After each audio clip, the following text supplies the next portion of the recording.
is CFG Game Cast, episode number 210, a weekly podcast created by gamers and streamers alike to discuss the latest gaming topics from the previous week. We stream a new episode weekly and release it on all podcast services. So do us a favor and show us some love by liking, following, and subscribing to our YouTube channel, the CFG channel, or go to our main website, confreaksgeeks.com, to not miss an episode. If you want to throw some ducats our way and support the podcast itself, you can become a VIP member by going to the CFG.store, where you get some extra goodies, especially like we've done the beginning of this week, that like Vicky G and Red Scarlet could do, but to go to our private Discord so we could do a watch party with X-Men. The animated series was really fun. I mean, I put 100% my geek card there. Jesus. But anyways, I know y'all don't want to talk about that. I am your host, Mr. CFG Games, aka Davis Green, and with me today I got my two awesome co-hosts. I got Lex in the second seat. And what is going on, my cyborg? Like Snake Eye said, it's crazy outside. That was not fun to drive through.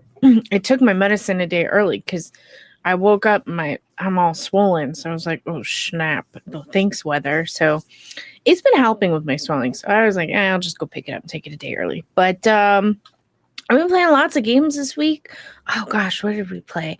Last week was it last week or this week? I don't remember, but we played the new DVD beta setup, which was a lot of fun. I enjoyed it. I'm excited for what's to come. That thing is also terrifying.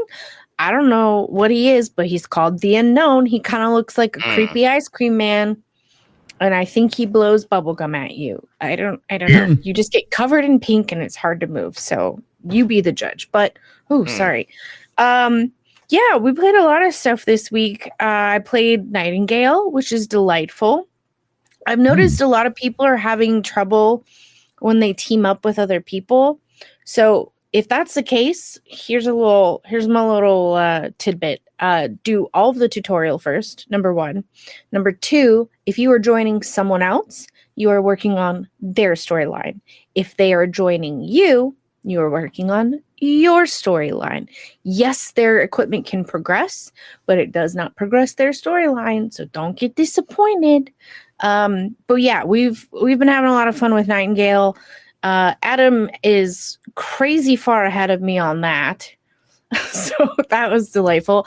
Also, Disney Dreamlight Valley came out with their Mike and Sully update, which I'm having a lot of fun. I haven't beaten it yet, shockingly. Normally I beat it within 48 hours. I haven't. I've been a little busy. So too many games. Dude, so many. I also got all my merch in, so I'm head to toe in my Painting the Roses red merch today, but my pharmacist liked it, and my sneakers are sick. Oh, I love them. That's awesome. Sneakers, that's crazy. Well, we don't have them out yet, but I wanted to order them first, make sure they're cool before I Oh, this is not a sample. And every detail, the inside of the tongue, the bottom of the shoe. I mean, everything is that sneaker just sounds expensive. It just sounds not that bad. I mean, if you were to go on Converse or Vans and make custom shoes, it's about the same going rate. So interesting. So what is it? Are yours Converses? Are these just the flat? They look like Converse. The cloth they're sneakers? high tops. Ooh. I have them downstairs because it was raining, or else I would have brought them up. But you can even design down to the box detail that they come in, which was really cool. Oh, that's pretty cool. Which is behind me, and Opie snatched it up, so I don't know if it's in existence any longer. But yeah, it's got all the designs. It's really cool. But honestly, I created my clothing line for me, and if somebody else wants some of it, they can. But I just wanted comfy clothes that were my aesthetic and more in my price point, because most hoodies that I like with multiple designs on them are $65 to $80, and that's ridiculous. Yeah. No. And it's not as comfortable, so I made my own, and I like it. That's funny. I've just been busy working all week. Hey, Lex. Yeah. You know, the person that also has a clothing line that I wish that he got his own sweatpants. I do. His name is the 5-star general of the itty bitty Smitty committee. I got Smitty in the third seat. What's going on, my dude? I do need, you're right. I do need sweatpants. That's like that's like become like part of my whole aesthetic now. I guess like basically all I wear at the house is sweatpants. So I need some solid ones, but it's been a pretty solid week. My sleep schedule's all crazy again. I know I accidentally did it and messed up, and I've been like, it's just I'm all over the place. So hopefully I'm able to get that in check. We got some Marvel Snap in. This is the last couple of days before the new season arrives, which is supposed to be Avengers versus X-Men. I've seen some of the cards and whatnot look cool. The ones that are going to be the ones that are highlighted. Oh, what's next month? What's next month's? Cards. What are next month's cards?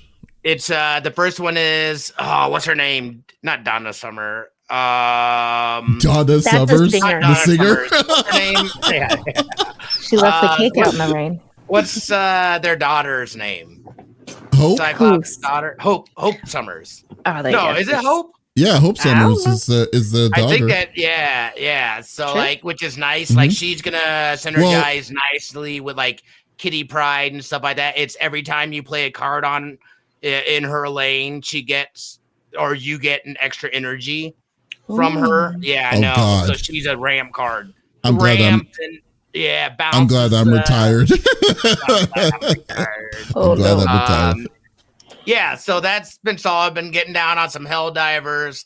Had a blast with Doc and Lenny, and I played with Darth Aiden and some other folks as well. So really been enjoying that. The PC's been holding up stream-wise, so that's been nice.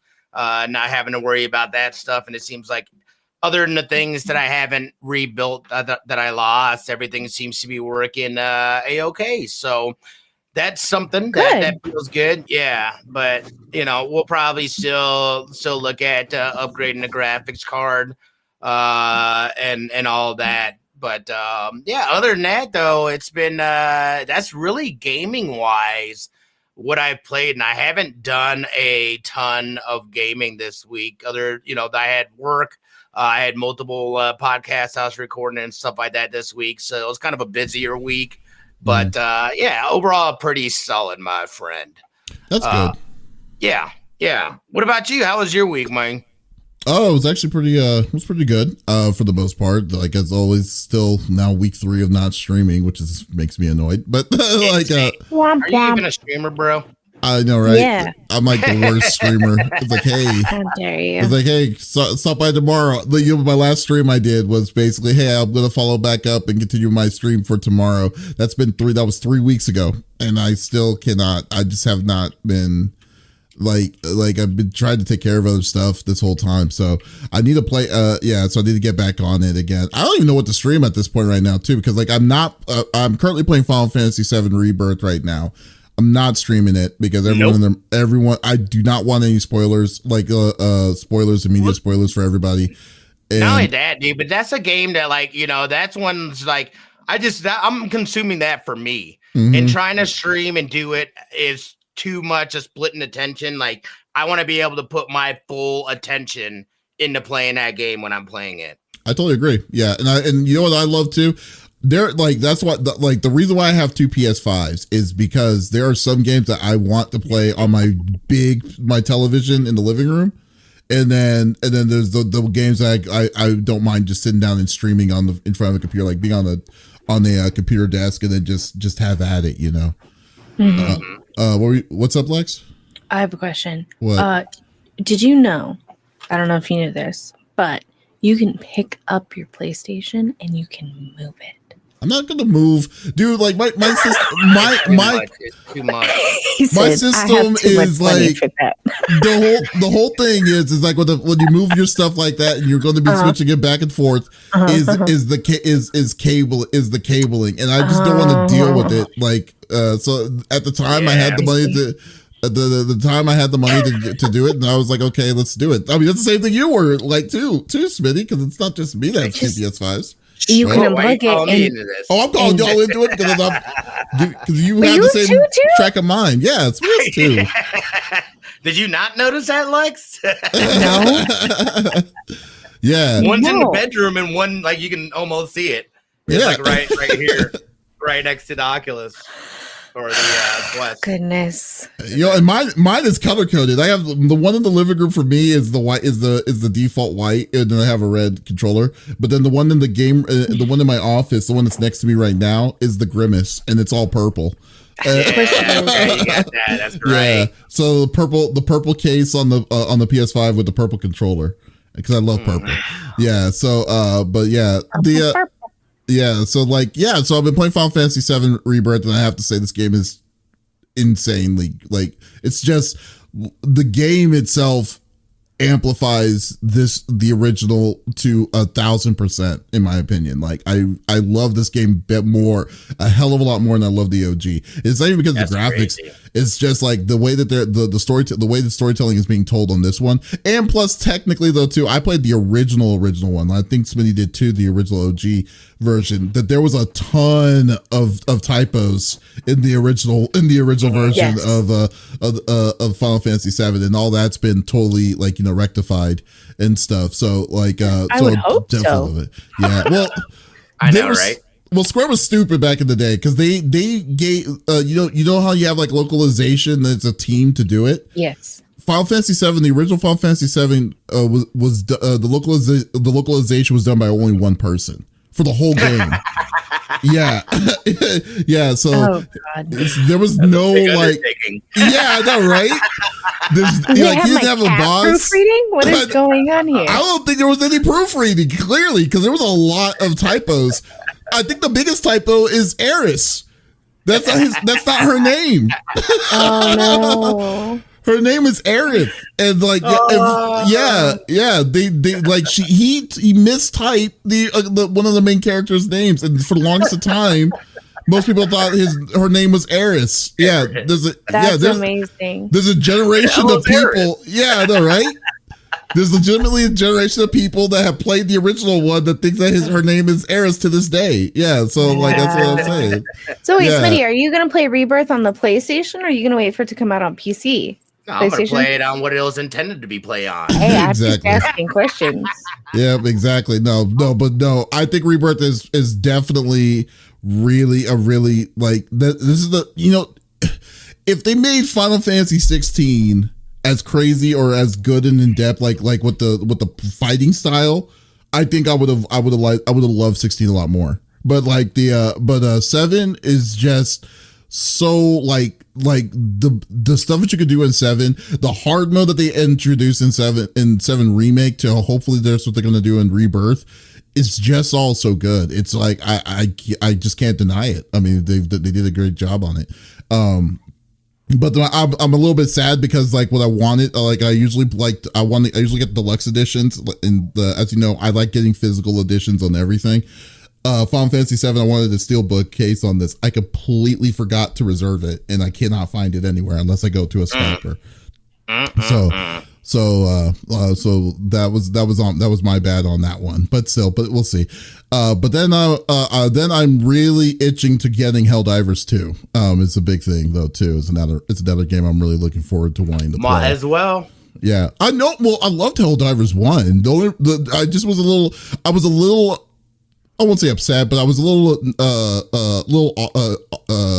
pissed, a little bit pissed off on the fact that they got rid of the vehicles and stuff at the beginning of it, because like the vehicles and some of the mechs and stuff that they had in Helldivers 1 and Helldivers 2 it looked like it was just a wave clear of roaches and stuff. So I just thought, you know what, they said that they're going to bring like the stratagems and all this stuff later on. I'll wait till that comes out. Now since I've been seeing that some of them are coming out, then I'm like, okay, so this is the direction that they're going with this. Okay, now I think and it's for $40, bro. Like you can't beat that. You really cannot. You really beat that. can't. Yeah, you really can't. Solid loop, solid way of bringing in. Like to me, this is an example of and this is just of right now how you properly run a live service game. This is a schooling in how to properly do a live service game. That is very true, especially now. Good job by Arrowhead. They have their minutes of fame, but like remember what I was saying about Power World? It was like we'll just need to see how long the community lasts on this. Did you see that it has done a 74% drop on concurrent viewers? Has it? I believe it. I mean, there's only so much you can do, and again, that's the thing about survival games. Unless you basically, the way I see survival games, they end up becoming like a sandbox, and you create your own games and stuff like that within this sandbox, as opposed to just going through. The hype about it was seeing all the different things and collecting new shit. Now that people have gotten into the end game, and this is where it always comes down to things, is that end game is like, well, I've done all the things. There's not really much else for me to do here. Mm-hmm. I'm cool. Yeah, you know. So no, totally right. I'm sure as they come out with like major updates and stuff like that, did that drop on you guys? It did, but I don't know why it's doing that. Okay, yeah, I'm gonna have to lock this. Oh, that was the wrong button. Oh boy. No, we're good. But yeah, like that's the major thing again. It's like once you get to end game, that's where you really see what the game like is about, what it can do, that replayability. If the replayability is not there, people are gonna leave. There's too many other games out right now, and backlogs that people can't just easily be like, all right, I'm good on this. I'm gonna move on. There's other things to explore and stuff. I'll come back when when you get new shit. I know, yeah. I mean, and to its fault though, too. Like I said, it's an early release, so like early access. Yeah. So we don't know where the direction of this of Power World's going to go, or what's the direction that this game is going to become, and we don't know when this game is going to be finalized. So this is just the beginning of the. Yeah. So they got in a way they succeeded already getting the people to buy their game. Yeah. And now they're going to wait till when the game comes out, or when it gets close to coming out, where it's what that game is going to become in the way it looks like, maybe a year or 2 years. Who knows? Who freaking knows? These people never finish their game, so I don't know. That's the biggest problem. Yeah, so we don't know. That's what I'm worried about. So we'll see. But anyways, I know y'all don't want to talk about it, don't want to get into it with games as a service again 2 weeks in a row with us. So let's go through the normal rigmarole that we like to do each and every week. So each of us chooses a topic of discussion in the world of video games from the previous week. The topic would or could be a game itself or something that happened in the gaming industry. And we don't want to talk about it amongst ourselves. We want you, the listeners and viewers on Twitch, YouTube, and on Kick, to be a part of the conversation. So if there's something that you wanted to chime in about whatever we talk about today, by all means, just type it inside the chat. We would love to discuss it with you as always. So let's get this started with Lex. I was about to call you Liz. I'm sorry. No. Hey, I said Lex though, so I did. You did. You go. So what are you bringing to the table?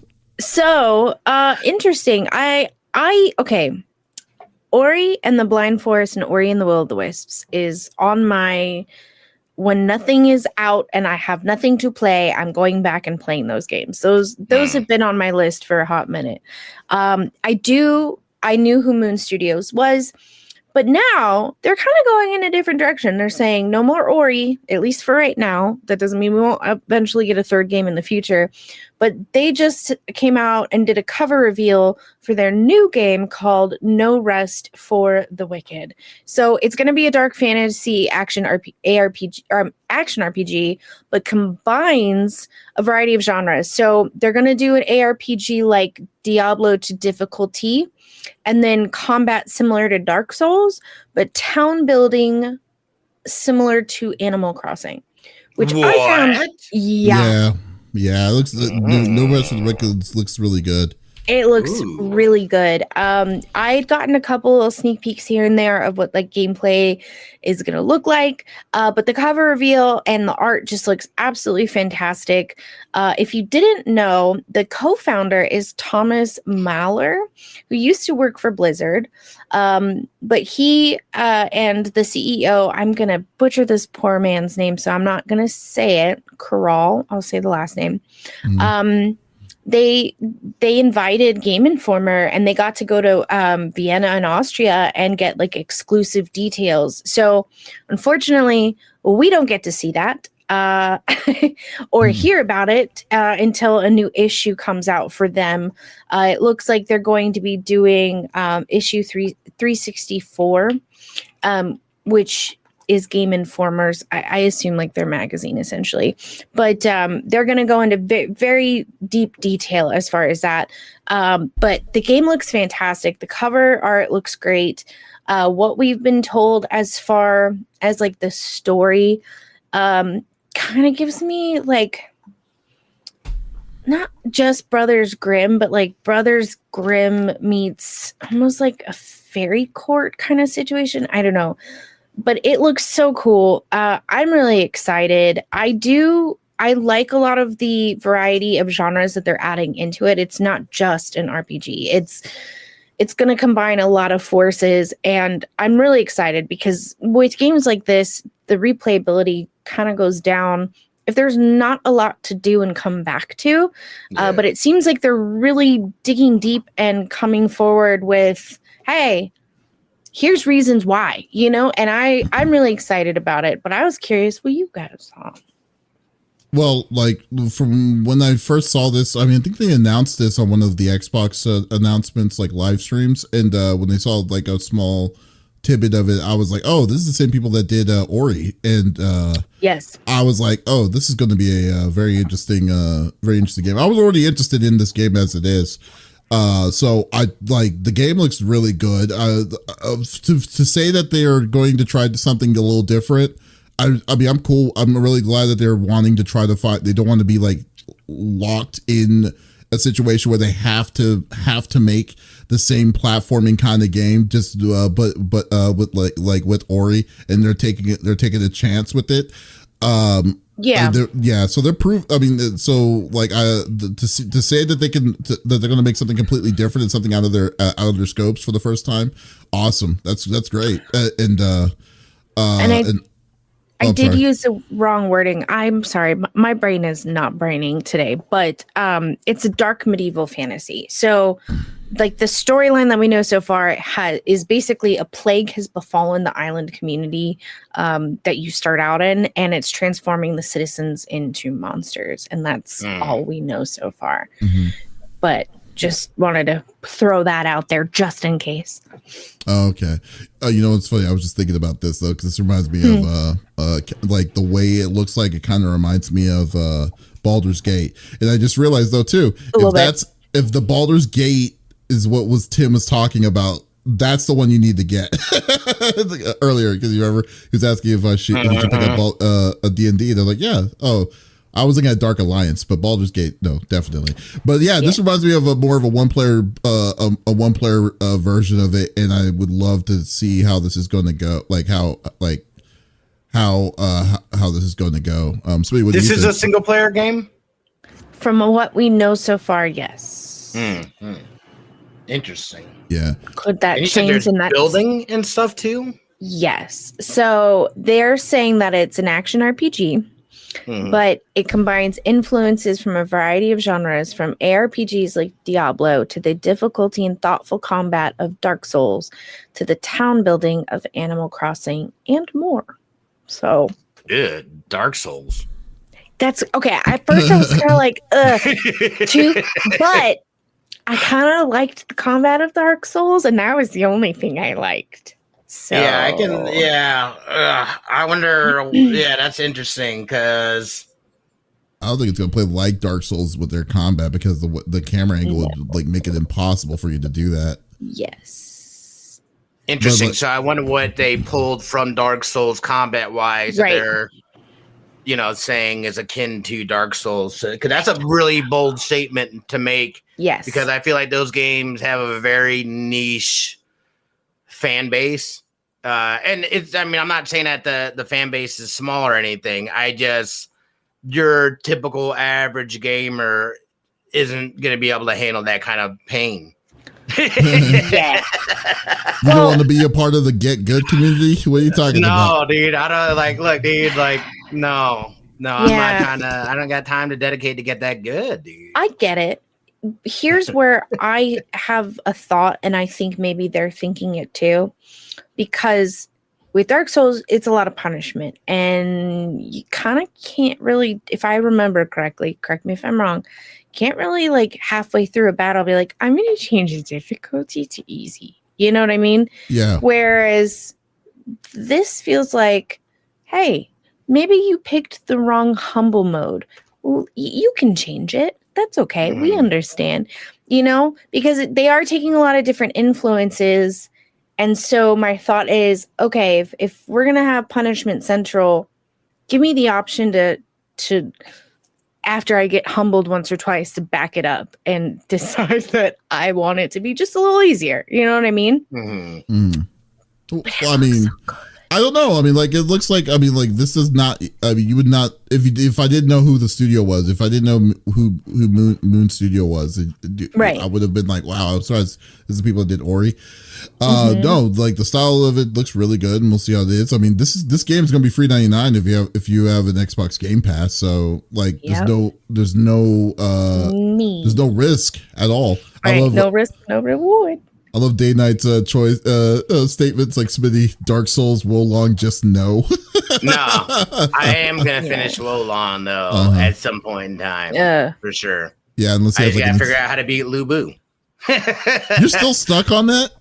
Yeah, dude. I did not get. Yeah, that was the last time that I played it. Was at that point. Wow. But sometimes I got to step away from games and then come back with a fresh perspective. I feel and that's a we'll find it, we'll get it. I will finish it. Day. What haven't I finished that I said I was gonna finish? I can think of one game, and that was the Halo series, which I still need to get back on. Correct. Gears of War. But other than that, everything else I said, I don't have access to 2 or 3. I'm not here for excuses, Smitty, okay? You asked me a question, I gave you an answer. I think that's pretty simple as that. I can dig for my Xbox 360. I was going to say, dude, look, if I can finish Metal Gear Solid 5, I can finish any game. Yeah. Ask me how Death Stranding is going. Yeah. How far in Death Stranding did you go before you decided to say? I wasn't even that far into Death Stranding, dude. When I go back to Death Stranding to play it and beat it, I will start over most likely. Yeah, that sounds about fair. I've been so far removed, and I wasn't that deep. It would make more sense for me to just restart than pick up and be like, "What the hell's going on? Who's this person?" Big Tim says inside the chat, I could see myself playing that. Hopefully they release it where I can play it on remote play too, which if it's going to be on Xbox Game Pass, I'm pretty sure you should be able to do that. Yeah. Don't take my word. Moon Studios is pretty thorough from everything that I've seen, especially with what they did with Ori and the accessibility things, because I'm always about accessibility. Because Ori looks fantastic. However, I'm purple blue colorblind, so I can't see a lot of the things. And as far as accessibility goes, they really seem to kind of think of everything outside in the box and outside of it, And I'm looking at gameplay. Obviously, there is a blue hue. I can tell that, but there's enough gray dynamic with the lighting and the camera shifts that I'm able to see things. Yeah. But yeah, I feel like this studio has really, they haven't let us down yet. And I'm really excited that they're kind of veering off the cutesy Ori path, but giving us something a little meatier, I don't know. Everything I've seen looks good so far. I've always got a great appreciation for a studio that's been able to make successful games and then pivot to something completely different Right. than what they're known for. I think that will really show too the strength and versatility and all that stuff of the studio as a whole. So my hat's off to them for taking a stab at something, and it looks fantastic. The premise of it sounds dope. So I don't see any reason anybody should be like, oh, I don't know. You know what I mean? Like, it seems like it's pretty solid. Yeah. So definitely. Was there a date on when this game is going to be coming out? We're planned release date April 18th. Really? Oh, damn. April 18th? So and it looks month? like it's going to be on Steam. And we have, I thought they were releasing quite a lot of footage, but I thought we were still pretty far out. I guess we're not. Yeah. You do have to be 18 to play this. No, you don't. I'm just kidding. Get your mom to buy it. She got you Grand Theft Auto. It's fine. I wasn't born in 2024. Holy guacamole. Jesus. It's actually kind of funny when you're talking about the game that's like, the original developers of Crash Bandicoot now is known for making incredible games like Last of Us and Uncharted and stuff. It's like, holy crap. Okay. Anybody remember when I tried to replay Crash Bandicoot? Yeah, that thanks, God Mom. So it looks like single player, you're gonna be able to play it with Xbox and on PlayStation. It's gonna be on Steam. Get instant early access and start playing. Interesting. Wait, it's on PlayStation? Wait, I thought Moon Studio was an Xbox studio. I'm sorry, your Xbox and PlayStation controller will work. Oh, okay. I was like, what? I apologize. I can't see very well today, and Steam either gives me dark mode and I can read half of it, or I go with regular light mode and I'm blinded, and then I can read all of it after my eyes adjust after 15 minutes. I can't. Jesus, I can't win. Well, but I guess it's coming out. Never mind. I'm screwed this year. I have too much stuff to play. Damn it. I think this is going to be a solid year for indie developers. Third parties. Yeah, I really think that they're going to get a chance to really shine bright this year in the game sphere, which is cool. Yeah, I'm stoked. Bam. Oh, good. That's what I brought to the table. You're welcome. Day 9 says, can't wait to play the Elden Ring DLC. Everyone is. So is Big Tim. You guys better best be up. This looks like it could be a Dragon Slayer remake. Yeah. If we squint, Dragon Slayer, it could be. Who knows? Dragon Slayer. Oh, Dragon Slayer? Oh, that's funny. Yeah. Old school animated? Oh, that's funny. Yeah. That game was virtually impossible to beat, man. I was gonna say, could you? Yeah, did anybody ever beat that game? No. Not in the arcade, because that game was known to be just a quarter guzzler, like just eater. Yeah, completely. You make one wrong thing, dude, it's just a wrap. You're just like, what? Yeah. Like the window timing is very short. Like, oh, you got to take a left, but you have like 0.3 of a second to get to to go left. You know, it was crazy. Yeah. Yeah, but we were born during that time. They made those games purposely to eat quarters. So yeah, during that time, back in the day. But anyways, let's get all right. That was a good topic, Lex.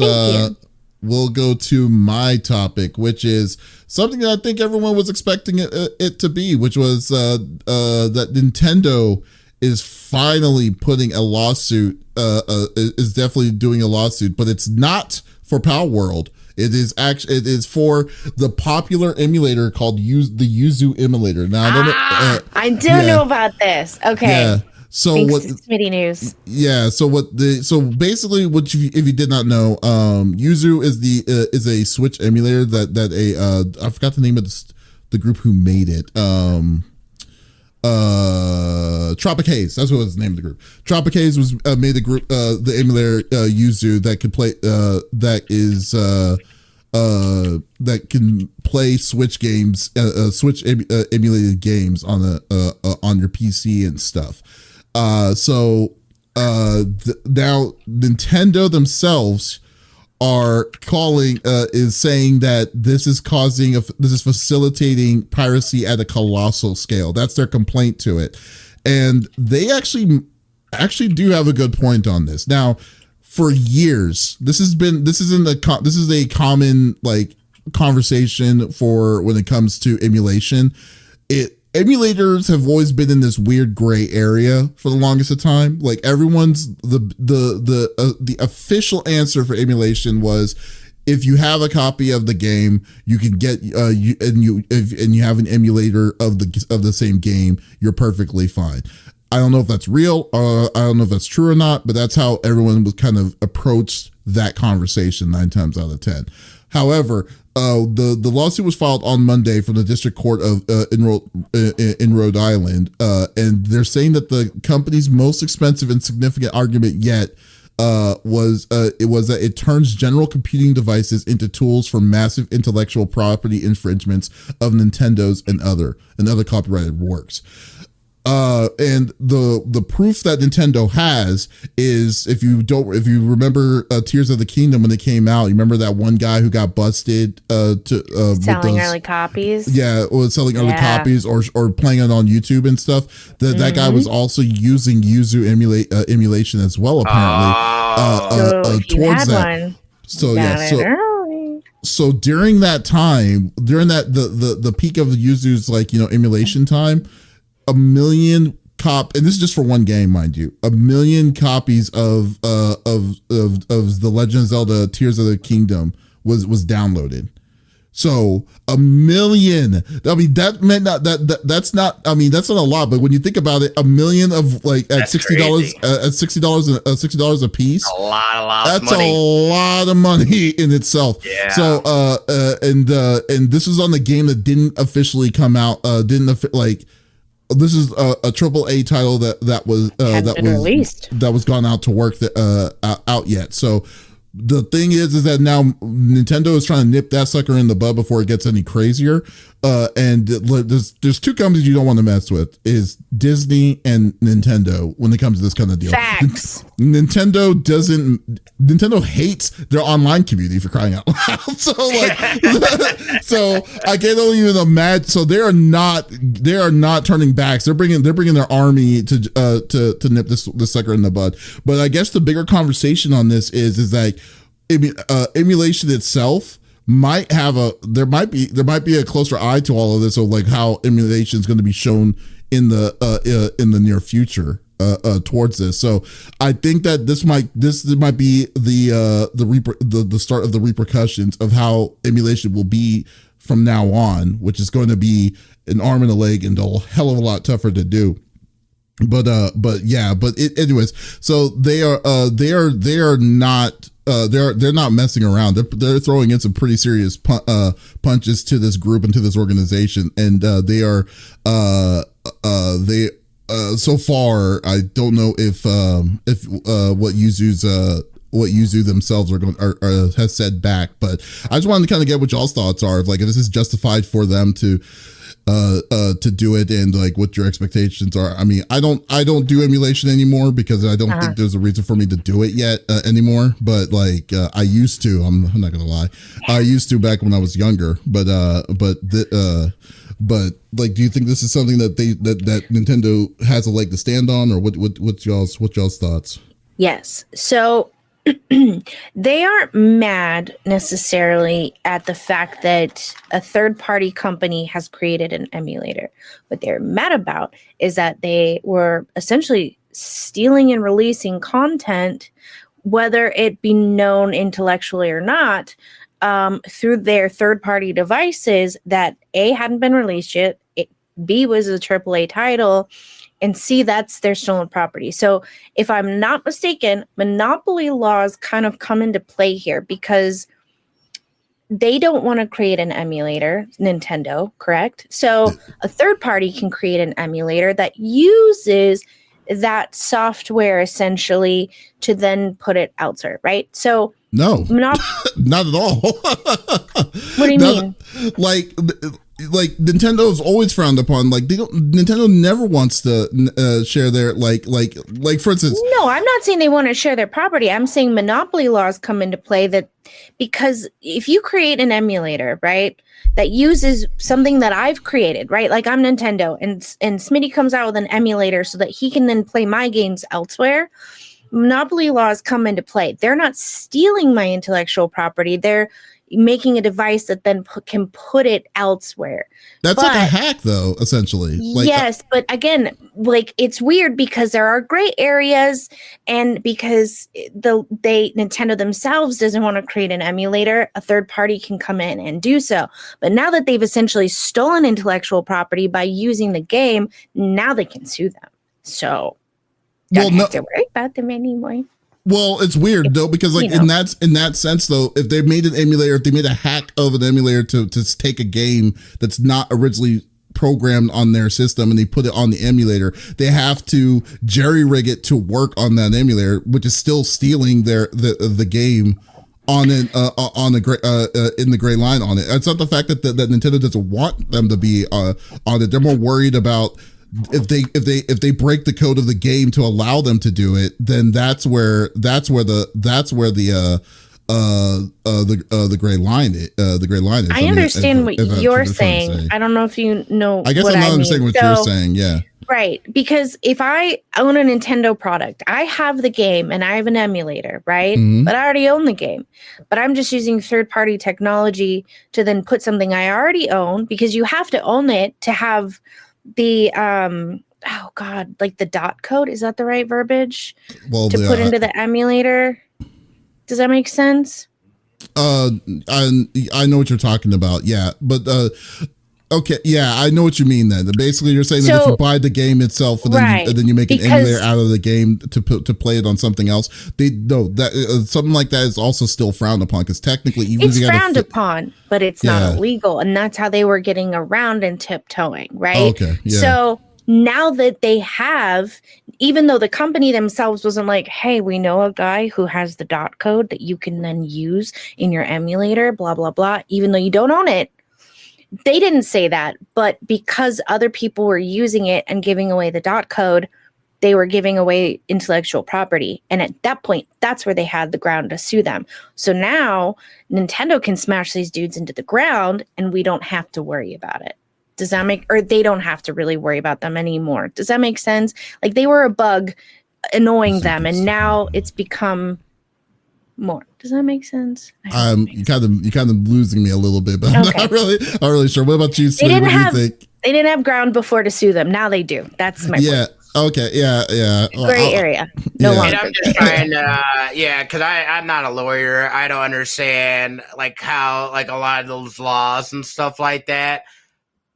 I guess on my thing, if they can definitively prove that they've lost money based off of this emulator, I think it's an open and shut case then, right? Yeah. I don't think they would even pursue this if they didn't have the evidence to be able to prove that. They've been in enough lawsuits and things like that. I think that, they're pretty confident going in that they'll be able to prove this, not only shutting down Yuzu, whatever it's called, but then also seeking monetary damages based off of lost revenue. They are going to, and when they come for you, they don't just do it like, hey, you're just slapping a wrist. They're looking to put you in the ground. So you can never come out. You can never come back and recover from what you've done and how you've wronged Nintendo. I will say they are, in terms of, they don't have like, they are at least like working and bringing in games to their online expansion thing and kind of giving access to these older games that we did not have access to before. And I guess that's why I don't understand, like, why is a new game being emulated?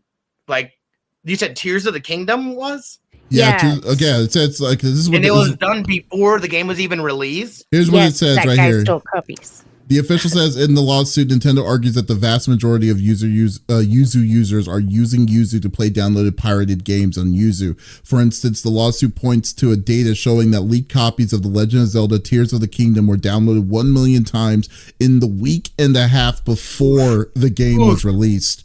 So, so a time period that also saw the thousands of additional paid members added to Yuzu's Patreon. Oh, that's even another thing. That's another point. I didn't even think about this. The people were paying on Yuzu's Patreon to get access to the service, so they were still. So that's also another I didn't know thing that too. part. I didn't even think about that. So crap. No, I think they can directly tie you to a monetary number. Yeah, and then you can bump that up by like 500%. Yes, your kids exactly. are going to be owing Nintendo money, and their kids are going to owe Nintendo. Oh, y'all are messed up. That is not. Yeah, so I didn't even know that. Part. I didn't even think about that either. I didn't see the Discord thing or the Patreon thing. So like, yeah, it's a crate. Like I think it's exactly what you said, Smitty. It's an open shut. There's no like I don't know what they have the leg to stand on this. I mean, at this point, just on that example alone, because it's not. Yeah, so it's not. I mean, you could directly say and look what's happening. I could tie this directly to monetary Tears loss. of the Kingdom and a monetary loss. Like they are gonna absolutely bury them. Yeah. That is insane. Which sucks too, because I think emulators are important as well, especially but I never think about them being able to or just pirating a game, and you know what I mean, like via that. I'm thinking like, ways to be able to play older games that may not be accessible. Same. Or whatever. But obviously there's a lot of people that there's nefarious things that happen as well.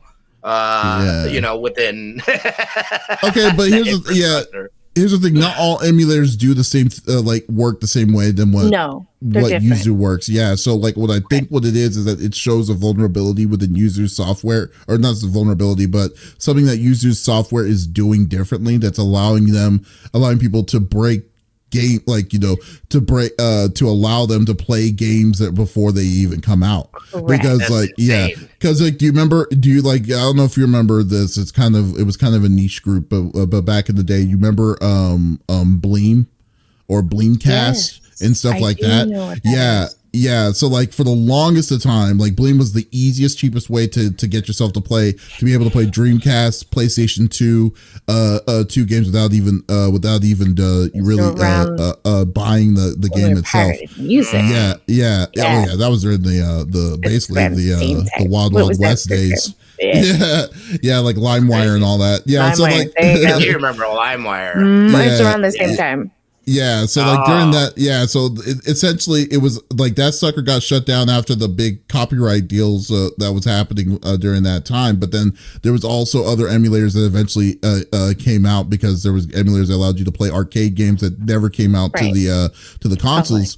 Yeah, but allowed you to play it on PC and stuff. But that was perfectly fine when it came to that kind of deal. But it worked differently. So I think that this is an open shut case that this people deliberately like. Yuzu worked too good for its own good. But and the way people were using it, they totally knew what they were doing. So yeah. Now I would like to just clear one thing up. So because someone had asked, how are emulators even legal? So while emulation software itself is legal, emulating games is only when legitimately purchasing the game physically and then ripping the contents from that physical copy and using it that way. Freely downloading and uploading game ROMs across various internet sites is considered to be a form of piracy. Mm-hmm. So that's in Yuzu, because normally, if I'm not mistaken, it's your physical copy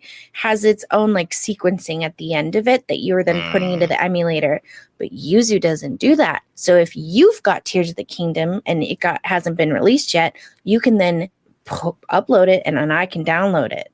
And so that's where things get, but the Patreon thing, them dirty. Nah, get out of here. Y'all knew what you were doing. Yeah, I thought that absolutely. You want to access to this? Come to the Patreon. We got you. Yeah. Y'all screwed up.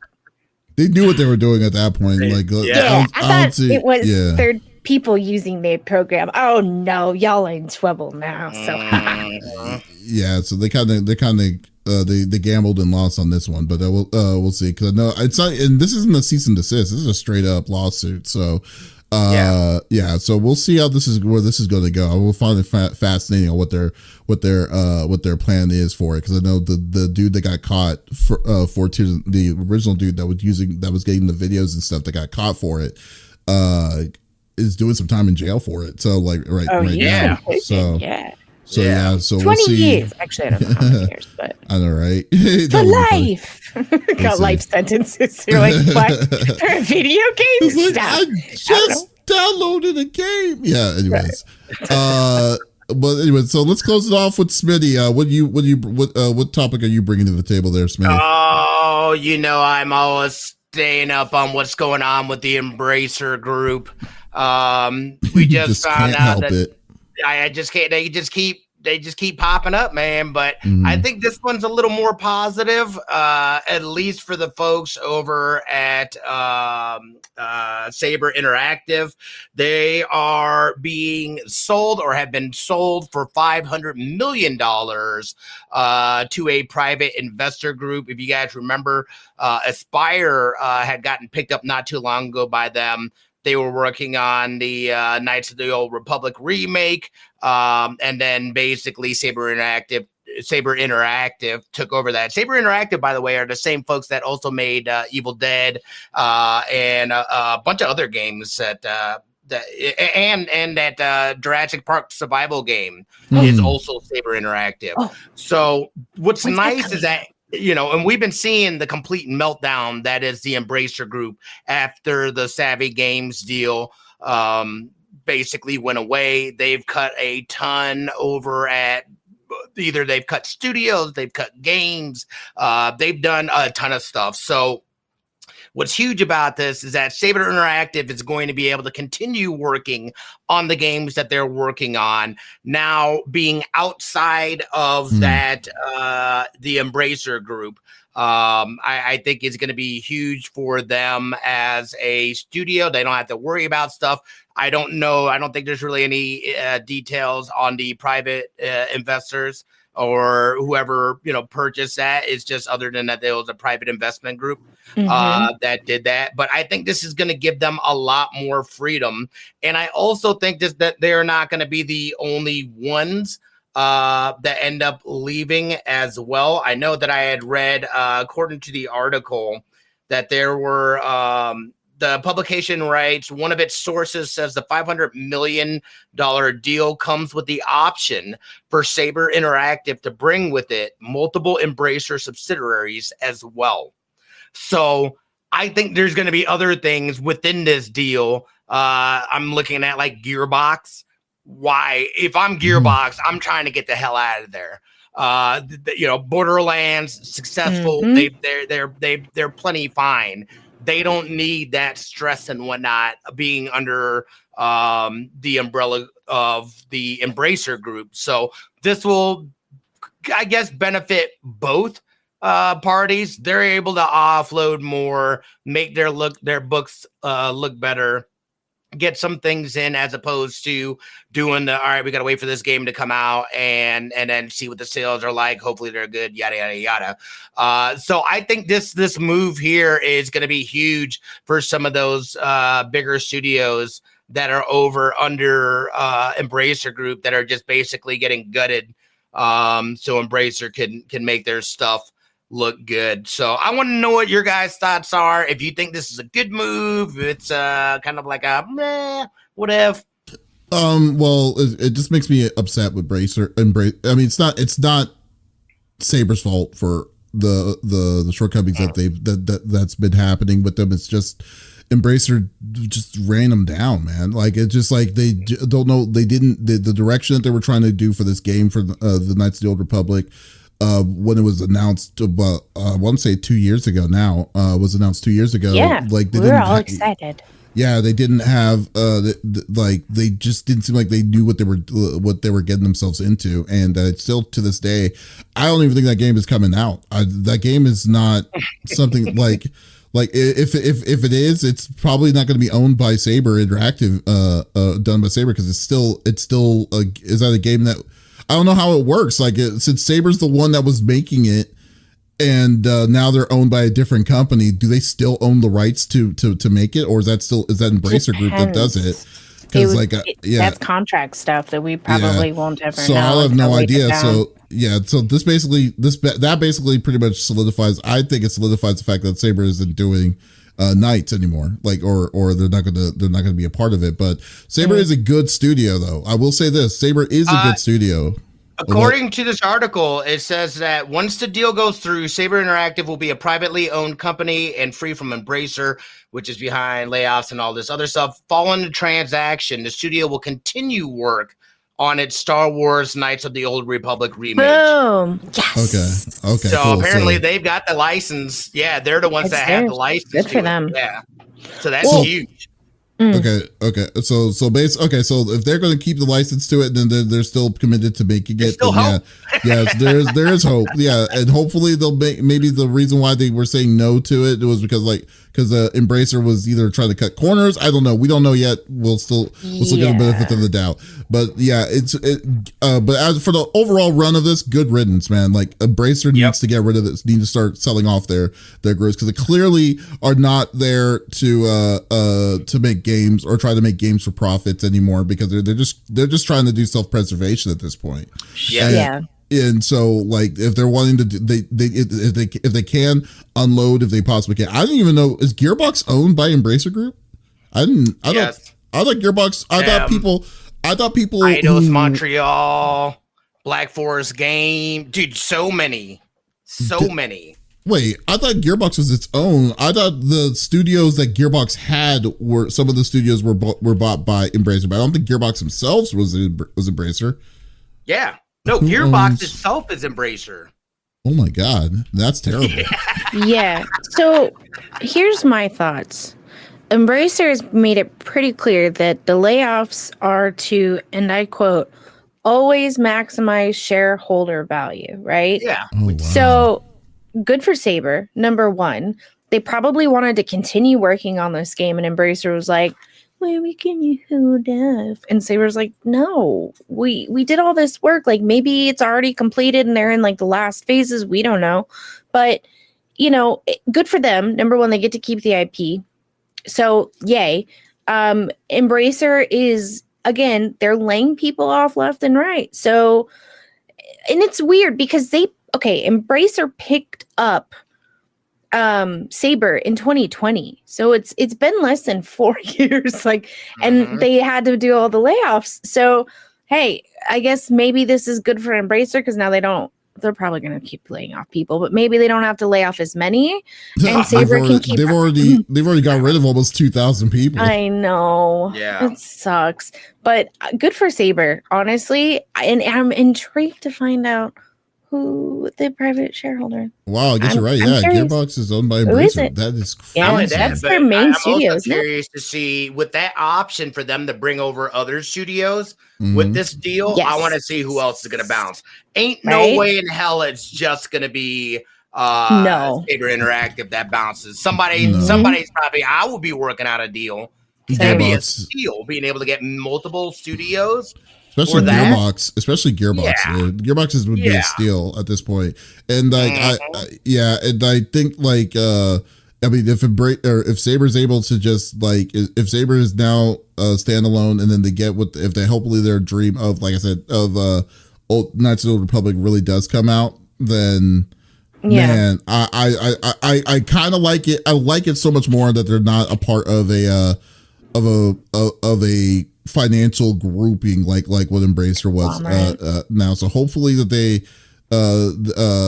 take advantage of this as much as they possibly can. I literally feel like Embracer Group is the Anakin Skywalker of the gaming industry.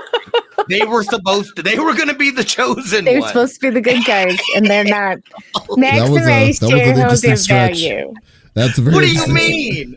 I mean, remember they were coming in, swooping up all these they picked studios that were already in trouble and things weren't looking good. And we're like, all right, man, brace your group. Like, they're doing it, man. They're bringing people in. They're letting people work independently. They're giving them more resources. Then the Savvy Games thing completely blew that out of the water. It's insane how much that one deal affected that company. That also says a lot about companies that are gathering, and they've been gathering these studios like Infinity Stones, and then one little thing, one little bump, and all of a sudden they're like, oh shit. I like the analogy, Eddie. Yeah. No, you're right. You're like analogying away today, man. I like it. And they're great analogies. You're correct. No, we talked about this when they originally started gobbling them up. We're like, oh, yay, they're saving our little studios that we like because they made this game and that game and they're working on this. And now they're maximize shareholder value. Shut up. You guys are now the bad guys. We don't like you anymore. Well, it's just it was just the writing on the wall and the process that they were doing. Like, cause like the first thing that they introduced out of all those buyouts and stuff that they did was like Lord of the Rings Golem. Like, I mean, literal garbage that they just literally threw out there then when you come to find out, like the turnaround time when they got the IP to do it, it literally took them a year to make that game, and what they were promising and what they were going to do it. Yeah, they clearly they didn't have the best interest in mind of making the game quality good, but rather just like the Volition Games. Same with Volition Games and Saints Row. Yeah, exactly. Oh God, yeah, Saints Row. Yeah, being a shell of what it once did, and they completely shut that studio down, dude. Yeah. Once you start seeing the games that they tried to release under the Embracer umbrella towards that, like that was legitimately like geared in under the umbrella of Embracer, not something that they were building like prior to the buyout. And when they did, then you realize that they were just shitty products. They were just like, that's when people were kind of like, uh-oh, Embracer the bad guy. Exactly. Remember THQ Nordic was like, we were worried that like, because I think the start of all this was that they bought one of their biggest things were THQ Nordic. And then when THQ Nordic got bought out by Embracer Group, we're like, oh wow, okay, that's kind of weird, because THQ Nordic prior to that were buying IPs of games that were like long gone, and we were like seeing where they were going to go with that. And then then for a little bit of time they were doing pretty good. I mean, they were releasing, like they bought good companies like Gunfire Games and Black Syndicate Studios and stuff. But then when you saw Embracer literally gobbling up anything that wasn't a big AAA studio, and then you're like wondering, wow, what are they going to do with this? This is actually kind of wonder. Yeah, we were wondering, it's like this is like a takeover of all these different kinds of deals. Hostile takeover. Yeah. We were like, oh, okay, well, let's see how this is going to go. At least it's another choice, and we kind of left an open mind to it. Then they started releasing the games that they were wanting to make, and you're like, oh my God, what is this terrible pieces of crap that's coming out? Garbage. Yeah, So yeah, it's unfortunate. It's like it's kind of like what that saying said in The Dark Knight. Like you live long enough until you become the bad guy. Yeah, that's a hero, or live long enough to see be the bad guy. Villain. Yes, that's essentially what happened to Embracer. Yeah. See, I can do analogies too. That was good. It's like Jadzia. She was really nice when she was a kitten. Now, hostile takeover. Cut up in the night. Yeah, there you go. Yeah. Slice and dice. So I mean, but yeah, I guess I think this is a positive thing for some of those studios. At least there's somebody financially backing them for them to be able to get out of that situation that clearly has turned into a toxic situation. And right now, the fact that there's that little caveat of, hey, there's the option to bring some other studios under that umbrella as well. It's like, yo, dude, to me, that's a win-win for them studios. I'm curious to see which ones are like, yo, take us with you. Help us. Has like a little letter underneath the door. Yo, like, we got a Hallelujah. Borderlands we're trying to work on. Yo, get us out. Get us take out. me with you, please. They haven't fed us in a week. Yeah. That kind of situations, most definitely, because like it's oh man, But, yeah. you know, it's crazy too because you got to think about it. There's the Borderlands. Oh wait, no, never mind. Yeah, there is a Borderlands movie. Yeah, it that's just right. came out. Yeah. Wait, I'm sorry. It's out. No, it's coming out. It comes out. April, right? Yeah. Or the end of March. Or April something? Fools, just kidding. I Comes don't out know. sometime. There's so many movies I Sometime want this to go year, I think see. it's coming out. But Yeah. yeah, I know. I was between that and Fallout. That was the other one I was thinking of. Yeah. But yeah, with Borderlands and them coming out at the movie and stuff like that, I would think that there would be something game wise that they would try to put in tandem with the release of that, maybe to try to capitalize on the show. Or I'm not even sure. Is it a show? Is it a movie? Why is Kevin Hart in it? It's a movie. Yeah. It's a movie. Why is Kevin Hart in it? Why not? That's basically that's always been his career, the career of Kevin Hart. So who knows, Video man? game movies. Yeah. I don't know. That seems. I was thinking more on the fact that it was like, oh, like why Kate Winslet? Is that Kate Winslet? No. I love her. Why not her? No. That seems out of Kate Blanchett. Yeah, Kate Blanchett. I was like, that's a random. Like, I'm surprised that she's doing that. Lily, right? Yeah, she's Lily. I think like she does a lot of voice acting too, though. So I mean, like for her to play that character is quite interesting to me. That it's like, oh wow, she said yes to this. That's surprising. There's some that seem. I'm not holding out a lot of hope for it. That's a Borderlands in itself is a kind of like goofy, like, you know what I mean, like thing, unexpected. But I feel like Hollywood has a way of cheesing it up so much that it makes it bad. That's what I'm afraid of. Yeah, I know what you mean. They go too heavy and they don't understand the actual essence of that universe and world. They'll just pile on comedy, kind of like what Marvel does with their shit now, where they like force comedy into shit. Just like, yo, dude, this is not like, this ain't even funny. Yeah. Like, why are you doing this? Please don't let it be like that. Look at it this way. I'm going in with an open mind, though. Yeah, and look at it this way. We got Dune Part 2 just came out. Then we got Ghostbusters is at the end of the month. So there you go. Yes. So you'll be fine. That's true. That's true. Yes. Yep. So, folks, thank you for listening to episode number 210 of the CFG Game Cast. Thank you for being a part of the conversation, as always. If you did miss out on this episode, that is perfectly all right. We release it on all podcast services at the beginning of each and every week. So there is absolutely no reason to miss out on our sexy voices. Yeah. Also, guys, be sure to check out the newest episode of Pop Culture Gems, where I speak or interview Lexi Nieto. She is a voice actor, is actually not becoming voice actor. She's only been there for two years, and she's been doing some pretty cool stuff. And listen to us geek out on theater musicals and more. So on Pop Culture Gems. So once again, this is Davis, Lex, and Smitty signing out. Y'all take it easy. Okay, bye-bye.